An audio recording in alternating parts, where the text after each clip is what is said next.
All right, so let's move along. Some administrative kinds of stuff. I already said my name, Ethan Ligon. If you need to talk to me, you can talk to me after class or before class. You can also email me. My email is ligon@are.berkeley.edu. I'll have office hours weekly of two sorts. First of all, I'm going to have an hour of office hours from 1:30 to 2:30 on Mondays. You can just drop in for those. If that time is inconvenient for you, or if you want to discuss something else privately, because the drop-in hours often involve multiple students, you can make an appointment. There are two ways to do that. The first way is the way I prefer you did it. There's a link on the BSpace page for E100, which says something like appointments for Professor Ligon. Click on that, and it'll take you to my appointment calendar, and you can schedule an appointment for yourself. If that doesn't work, or you can't figure it out, or it's too onerous, feel free to send me some email. We can set something else. We can set something else up. Okay. Questions so far? Yes. There are extra syllabi. I'm really glad you asked. Does anybody else need one? Okay, let me give you that. You're very welcome. Okay, so in addition to myself, I'll have two able assistants. Here's one of them. This is Jeff Barrows. Say hi, Jeff. Jeff has an email. You can see it here. It's here, gmb103@berkeley.edu. Jeff is having office hours. He's in Gene 8308. He'll be holding them on Thursdays from 3 to 5. All this stuff is going to be recorded in a couple places. First of all, on the syllabi you're holding in your hand, so you don't need to scribble any of this stuff down. We're also experimenting with making this stuff a webcast. So once we figure it out, this stuff should be online. You should be able to retrieve that from YouTube, I guess. Okay, we have a second GSI who's not able to be at the lecture today. His name is Elliot Collins. He's having office hours at a slightly different time. You can see that here. He'll be holding office hours on Wednesdays for an hour at 10:30 to 11:30. Okay. All right, questions about people or other stuff? Okay, let's move along then. So the next thing I'd like to talk about are some readings that I'd like you to pay attention to. And there have been a couple of BSpace announcements you might have seen, so this may not be entirely novel. The reading I'd like you to do sort of over the weekend before next lecture, I'd like you to take a look at some sort of stuff for mathematical review. So there are different sources for this. One is a thing that I put on BSpace. It's a document called All the Math You Need to Know to Be an Economist. So you should be able to find that in the resources section there. If you have problems with that, let me know. We'll straighten it out. There's a pair of textbooks. I sent around an email to this, but let me say it anyway. You don't need both textbooks. Choose one. So there's a textbook by Nicholson and Snyder. Recent editions have two authors. I think what's mentioned in the syllabus is the 10th edition of that. I think last week the 11th edition was published. I don't care what edition you have. It could be Nicholson and Snyder. Any edition of that textbook published in the last 15 years is fine. It really hasn't changed all that much. So if you can get an inexpensive used copy, go for it. So that's one good option. Another option is a textbook by Jeff Perloff. I forget the titles of these textbooks because they're all kind of the same. It's something like Microeconomic Theory. That's kind of the title. But there's a reference to the ISBN and precise title for Perloff's text. That's available in a first edition or a second edition. Again, I really don't care which one you get. They're not importantly different for the purposes of this course. I got a disturbing email from the bookstore yesterday that suggested that those books might not be in stock over there. Does anyone have experience with that? They're at Ned's, but not elsewhere. Okay. I think you can find those things on Amazon quickly, and maybe they're at Ned's. I think they're also going to be ordered for the ASUC bookstore pronto. It should be around next week.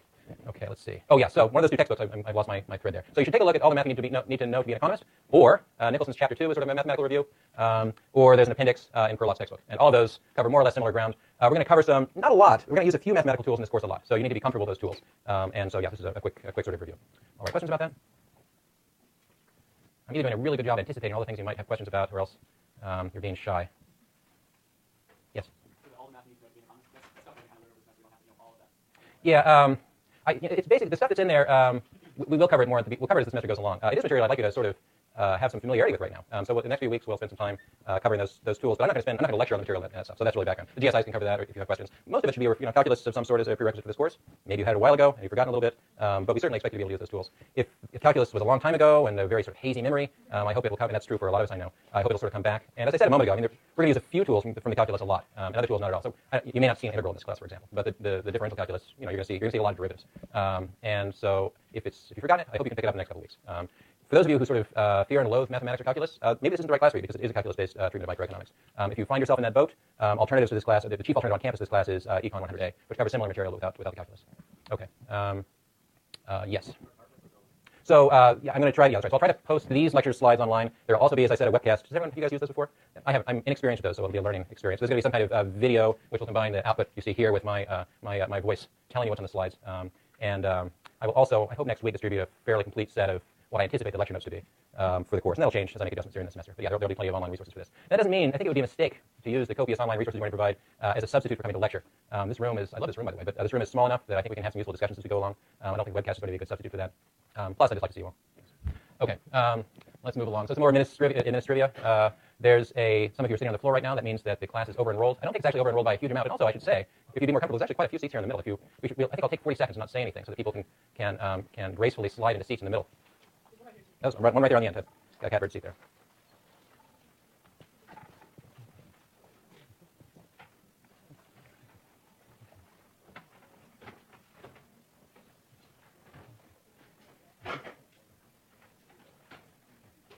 Okay, so I think that was about 40 seconds. The fact that you're all able to fit into seats tells me that even if you're on a wait list right now, you're going to be able to get into the class probably pretty soon. It might take a couple weeks for people's schedules to adjust or whatever, but I wouldn't expect anyone who's presently on the wait list to have any difficulty. Is there anyone who's here who was unable to get onto the wait list? A couple of you, do you know why? It was full? Okay. So again, I'd expect you to be able to get onto that. If you're unable to get onto the wait list or sort of have enrollment difficulties, feel free to complain to me, but I can't do anything about it. The real person you should complain to is Gail Vaughter. She's in GNE 201, and she sort of is the person who has the power to move people around on the wait list and so on, if you don't sort of automatically get enrolled in the wait list or whatever. Okay, other questions about enrollment? Okay. Textbooks. I got to have myself. I already talked about that. So purchase one of Nicholson and Perloff. One of you thoughtfully sent me an email reminding me I should put those on reserve. I'll do that. So we'll have those on reserve at Moffitt also. Textbooks in general, economics textbooks in particular, are expensive. I think the retail price of the newest editions of both Perloff and Nicholson are around $200. I wouldn't spend $400 on those textbooks collectively. Okay. So so buy one of them. I sent an email about this, but I'll briefly reiterate. The Nicholson or Nicholson-Snyder textbook is a little bit more dry, a little bit more technical. It also matches probably a little bit better the technical level that we'll be adopting in this course. The Perloff text has lots of interesting applications and sort of funny stories, and also has a more or less appropriate mathematical take on things. So I'm not going to advise you which one you should take if you're, let's see. Yeah, so you can ask me what you think would better suit you if you'd like individually, but I think the different of those textbooks may suit different of you differently. So the reason we can have two textbooks is because the material we're going to cover in this class is pretty standard stuff. Microeconomic theory, at the level we're going to talk about it, was sort of formulated over the course of 50 years, but hasn't really changed much in the post-war period. Textbook treatments of it have changed, but the basic theory we're going to cover is really standard stuff. And any good intermediate microeconomic textbook is going to cover more or less the same stuff. And they'll have different bells and whistles and different problems and different examples, but they'll have very similar kinds of material. Okay, what else? Grading. This is something that you might be interested in. The syllabus here has a discussion of grading. I maybe should have put it on the slides, but let me talk my way through it instead. So the grading in this class is going to depend basically on two different components. There's going to be two exams. There will be a midterm and a final. We have a midterm. Let's see. I thought we had the date for the midterm here. October 13th? Okay. So yes, we'll have a midterm on October 13th. We'll have a final, whatever the final schedule. I guess that's December 14th. And together, the midterm and the final, those two exams will comprise half of your grade for the course. The other half of the grade will be made up by problem sets. So we'll assign roughly 10 problem sets during the course of the semester. And that's really where you should focus a lot of your attention. So 10 problem sets means we're going to have a problem set about every week and a half. I'm going to hand out the first one today. In fact, I'll do that now while I'm thinking of it.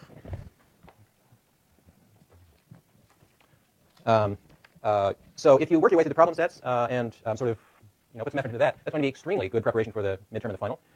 It might be possible. There's sort of people have different styles of learning, and some people are just sort of stubborn hard workers, and they get their problem sets done. They work hard on those. They turn them in on time. They get good grades. They spend a lot of time with material and get the material that way.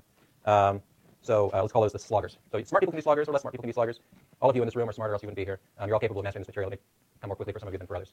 Slogging is a really good strategy here. There's another strategy too, which is sort of the lazy genius strategy. So those are people who are really smart. They catch material really quickly. They pick it up. And I don't wish to discriminate against either the sloggers or the lazy geniuses, but being a slogger is a better strategy, because if you're a lazy genius and don't do the problem sets, even if you ace the exams, you're going to get a crummy grade. So let me encourage some hard work, even from the lazy geniuses among you. All right.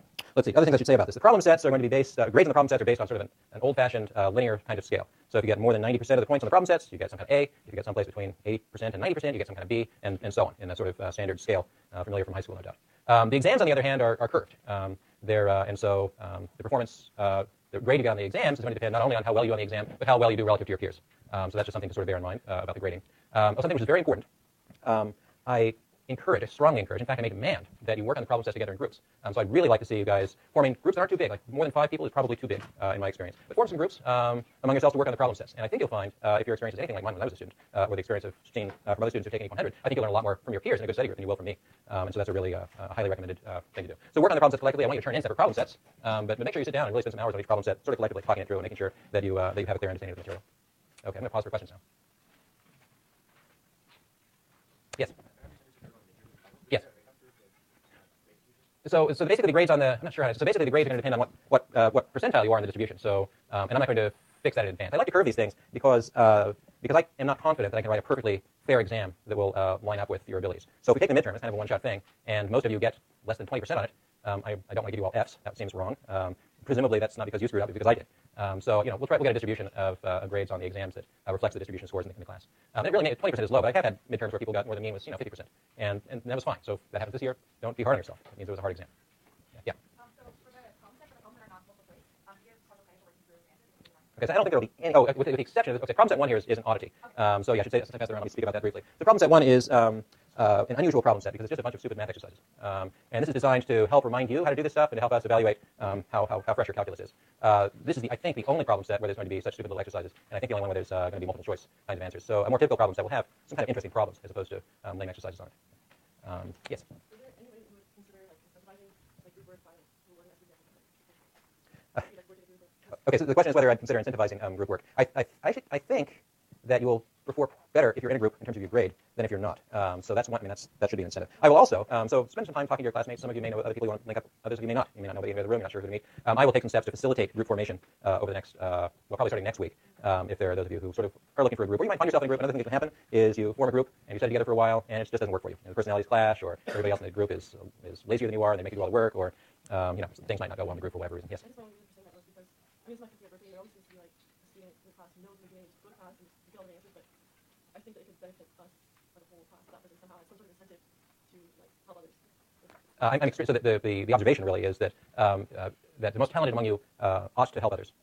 And I agree with the sentiment. I also think it's wise. If you're one of those students, I think it's wise because the best way to learn this material is actually by teaching others. I got a PhD in economics and had multiple classes in microeconomics, and I've been teaching this class now on and off for 15 years. And I still learn some interesting stuff about microeconomics from teaching it to you guys. So if there are people who aren't in study groups, I strongly encourage you to join one. I don't think I can force you to all sign up on a list of groups. I can't really force you to study together, so I'm not going to go there. But I think any of you would be foolish not to try to find a study group that works for you. Yes. The due date for the is it not written? Yeah, it should be September 6th, exactly. Okay. All right. Let's see. Other questions about grading? Oh, one other thing I'll mention, there may be some opportunities for extra credit as the semester goes along. We'll think of some fun little projects. Oh, there will be one for sure that I'll tell you about in a moment. And we'll use those extra credit things to supplement your problem set score. So that'll affect basically your problem set score when you do the averaging. Yes? There are. Are there some out there? I have some up here if there's not. Okay. How many are needed back there? Okay.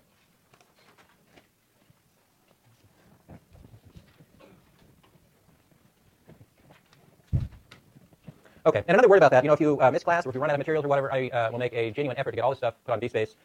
And so if you don't get it in class, look there. If you don't find it there, ping me because it should be there. Okay. Other questions about grading or? All right, great. Okay, so moving along. Let's see. Oh yes, so I got some other material I'm going to share with you. One thing I'm going to do is pass around a questionnaire. Don't fill it out yet, but do before you leave, please. I'll give you some time toward the end. Yeah. I'm going to do this way. See if this works. So I'm passing around this questionnaire. It has some basic stuff like your name and your email, what your major is, and some other stuff about you. So please fill it out and share it with us. That'll help us start to get to know you and what your sort of needs are. Other materials, the syllabus we talked about. This is a secret. I'm going to tell you about that in a moment. We've problem set one. Okay, so let me tell you about the expenditure diary. This is something I put up on DSpace last week. How many of you took a look at the expenditure diary already? Okay, most of you. That's great. And so what I would like you to do, if you haven't, what I would like you to have done, but if you haven't done it, please go ahead and do it, is to get a copy of the expenditure diary and keep track of what you spend your money on over the course of more or less the next month. So actually the period, here it is. So I didn't print out enough of these for the entire class because I figured many of you would have gotten it off DSpace. So if you already got it off DSpace, don't take one of these, okay? But otherwise I'm going to pass these around. Take one if you haven't had it.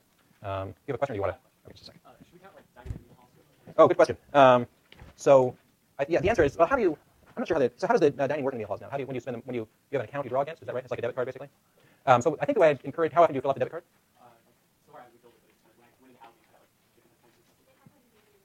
Okay. So what I'd really like to do is see the room and board as an expenditure, I think. That's a good question. So actually, how many of you are on the dining plan? Okay. Okay. Let me think about that and get back to you. That's a good question. Yes. Yeah, that's the alternative. What I want to avoid is double counting. So if everyone's will anybody be paying for room and board in the next month? Okay, so some of you. Let me reflect on that and get back to you. Okay, so let me talk a little bit more about the expenditure diary, though. So I'd like you to date your expenditures from August 19th. So some of you got the expenditure diary right away and have already done that, I hope. If you haven't, try to backtrack for the last 6 days and kind of remember what you spent money on. Here are the, this is just a reprint of what's written on your expenditure diaries. So I want you to keep track of this stuff for just 1 month through September 19th. And so keep track of what you spend money on. And so often that might be cash out of your pocket if you go buy a cup of coffee or something. We've just had this interesting question about food, which we'll come back to. But certainly if you're spending, if you're using a credit card or if you're using cash or whatever to buy food, record that. And keep track of food as sort of a separate category. So food is pretty obvious. The other categories for other things you spend money on may be less obvious. I've got a list here. Services are an important thing that many of us spend money on. Again, I got some examples. And we'll come back to a discussion of services later in the semester. So things we might consume as services would include things like utilities. If you have an apartment or paying your heating bill, that's a service.